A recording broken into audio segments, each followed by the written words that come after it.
بسم اللہ الرحمن الرحیم۔ ڈیئر اسٹوڈنٹ، السلام علیکم۔ امید ہے آپ سب خیر و عافیت سے ہوں گے۔ اللہ تعالیٰ آپ سب کو اپنی حفظ و امان میں رکھے۔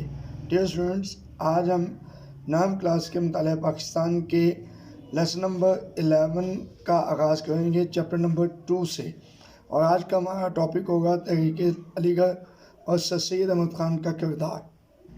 ڈیئر اسٹوڈنٹ، آج آپ اپنی بک کا پیج نمبر 19 کھول لیں، اور یہاں آپ کو ایک ہیڈنگ نظر آ رہی ہے تحریک علی گڑھ اور سر سید احمد خان۔ آج کا ٹاپک ہمارا اسی چیز کے متعلق ہے۔ جنگ آزادی میں ناکامی کے ساتھ ہی برصغیر کے مسلمانوں کی تاریخ کا سیاہ ترین دور شروع ہو گیا۔ مسلمان بحیثیت قوم انگریزوں کی نفرت اور انتقامی کارروائیوں کا نشانہ بنے۔ ان حالات میں سر سید احمد خان نے تحریک علی گڑھ کے ذریعے قوم کی رہنمائی کا بیڑا اٹھایا۔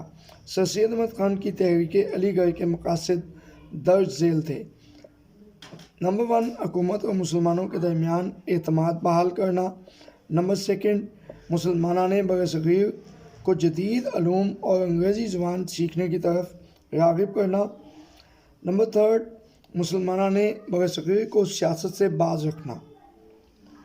اب تھوڑا سا تعارف آپ کو دیا جا رہا ہے سر سید کا، کہ سر سید 17 اکتوبر 1817 کو دہلی میں پیدا ہوئے۔ آپ نے مسلمانوں کی تعلیمی، سیاسی اور مذہبی ترقی کے لیے عملی کام کیا۔ آپ نے اس بات کا اندازہ لگا لیا تھا کہ مسلمان تعلیم کے بغیر ترقی نہیں کر سکتے۔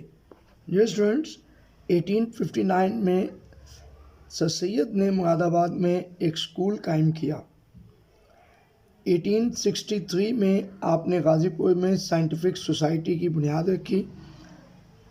سر سید نے 1875 میں 1875 میں علی گڑھ میں جو اسکول قائم کیا، وہ 1877 میں یعنی 1877 میں کالج اور 1920 میں 1920 میں یونیورسٹی بن گئی۔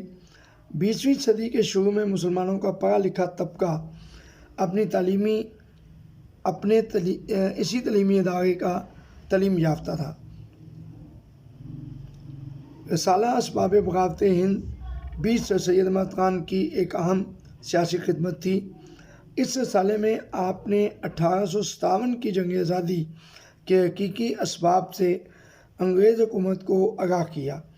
جنگ آزادی کے بعد سر سید احمد خان کی حیثیت سیاسی مسیحا سے کم نہ تھی۔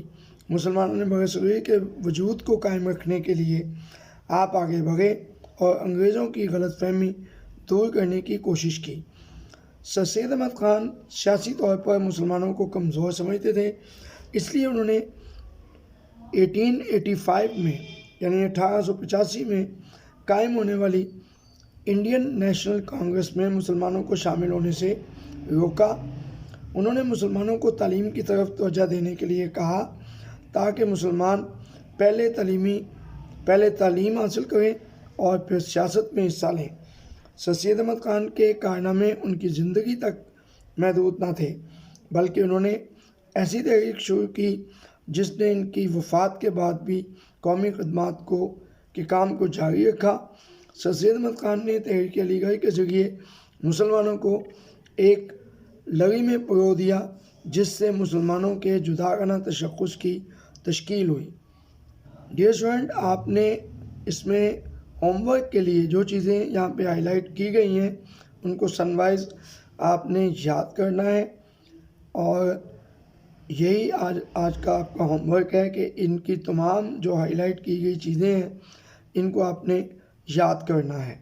جزاک اللہ۔ اگلے لیسن میں ملاقات ہوگی۔ فی امان اللہ۔